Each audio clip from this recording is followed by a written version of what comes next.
누가복음 읽으셨습니다. 누가복음은 신약의 복음서 중에 가장 긴 복음서입니다.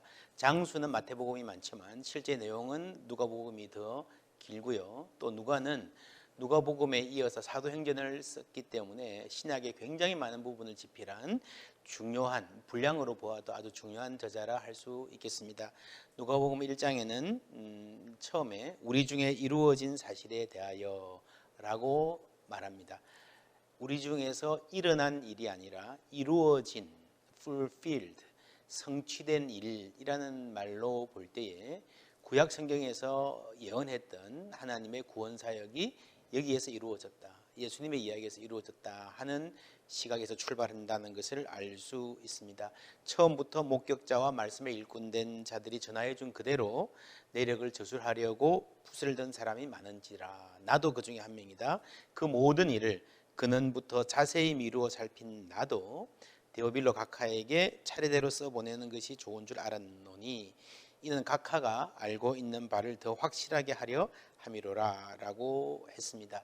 이미 많은 복음서가 있지만, 다수의 복음서가 있지만 내가 쓴 이유, 하나님이 누가에게도 복음서를 허락하신 이유는 누가가 갖는 독특한 경험과 은사가 있겠죠. 아주 세밀하고 정확한 의사였으니만큼 그런 은사가 있을 것이고, 또 독자도 좀 달랐습니다. 데오빌로 각하라고 나오는 걸로 볼 때에 이 누가복음은 상당히 고위층 혹은 교육을 많이 받은 사람을 대상으로 한 복음서가 아닌가 하는 생각이 들고요. 신앙적인 면에서도 예수 안 믿는 사람에게 복음을 전하는 내용이기보다는 배운 바를 더 확실하게 알게 하는, 요즘 말로 하면 좀 중급용 이상의 제자훈련, 그리스도인을 만들어내는 그리스도의 이야기라고 볼 수 있겠습니다. 1장 5절에 보면요, 유다왕 헤롯 때에 아비야 반열에 제사장 한 사람이 있었으니 이름은 사가랴요, 이렇게 쭉 나옵니다. 이 말은 사무엘상 1장 1절에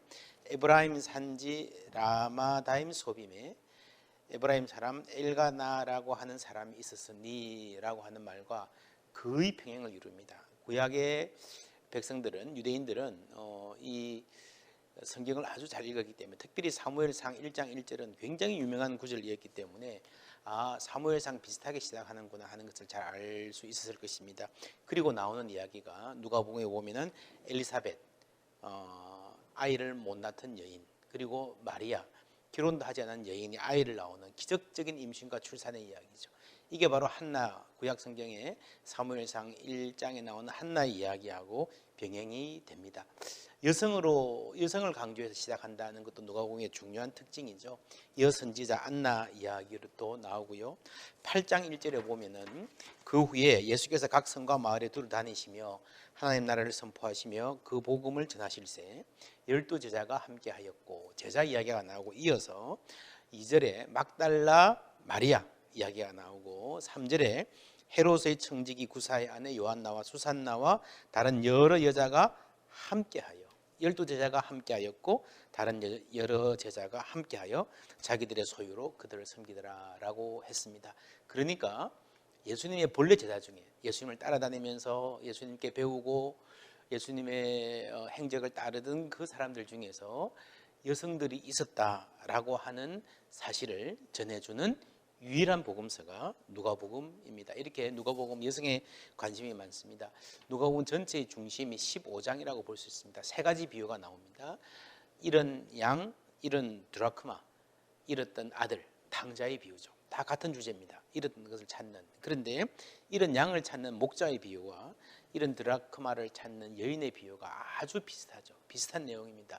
하나님이 한 번은 남자로 한 번은 여자로 묘사되는 것 또한 하나님, 누가복음의 여성에 대한 관심을 잘 보여주고 있다고 볼 수 있고요. 누가복음 전체적으로 여성뿐 아니라 사회에서 소외된 사람들에 대한 관심이 참 많습니다. 그 모든 관심의 핵심에 누가복음 15장에 나오는 세 가지 비유, 잃은 양, 잃은 드라크마, 잃은 아들의 비유에서 알 수 있듯이 잃은 자에 대한 관심이 핵심을 이룹니다.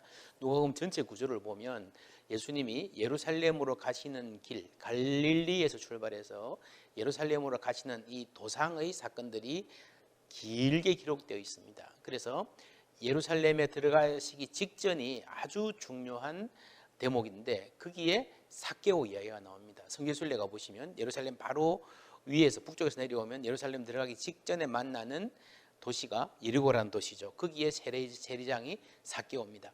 그러니까 19장은 누가복음 전체 주제에서 아주 중요한 장인데 삭개오 이야기가 나오고 삭개오 이야기의 결론이 그렇습니다. 예수께서 이르시되 오늘 구원이 이 집에 이르렀으니 이 사람도 아브라함의 자손임이로다 라고 하시고요. 10절 19장 10절이 누가복음 전체의 요절이라 할 수 있습니다. 인자가 온 것은 잃어버린 자를 찾아 구원하려 함이니라. 잃어버린 자를 찾아 구원하러 오신 예수님을 누가복음은 말하고 있습니다. 그래서 다른 복음서에서는 말하지 않는 탕자의 비유, 이런 드라크마의 비유도 상세하게 전하고 있습니다. 그리고 이 사역 전체를 내가 세상에 뭐하러 왔는가 예수님이 스스로의 입으로 말씀하신 아주 중요한 구절이 4장 18절에 나오죠. 예수님이 고향 나사렛 회당에 가서 안식일에 성경을 펴시고 읽으십니다. 이사야를 읽으시죠. 주의 성령이 내게 임하셨으니 이는 가난한 자에게 복음을 전하게 하시려고 내게 기름을 부으시고 나를 보내사 포로된 자에게 자유를, 눈먼 자에게 다시 보게 함을 전파하며 눌린 자를 자유롭게 하고 주의 은혜의 해를 전파하게 하려 하심이라 하였더라 하는 이 말씀, 예수님 스스로가 내가 이런 일을 하러 세상에 왔다라고 하신 주의 은혜의 해는 주님의 은혜가 이 땅에 일하는, 선포되는, 작용하는 충만한 그런 해, 구약에서 희년이었죠. 모든 빚을 다 탕감하고 노예들이 다 해방되어 오는 그 역사를 예수님께서 이루려고 오셨다. 진정한 희년, 영원한 해방을 성취하러 오셨고, 특별히 이 기쁜 소식은 이 세상에서 잃어버린 자들에 대한 에게 좋은 소식, 기쁜 소식이다. 온 백성에게 미칠 큰 기쁨의 좋은 소식을 전한다. 예수님 태어나실 때 그런 말을 천사가 전하죠. 그 기쁜 소식을 우리가 누가복음을 통해서 가지고 있는 것입니다.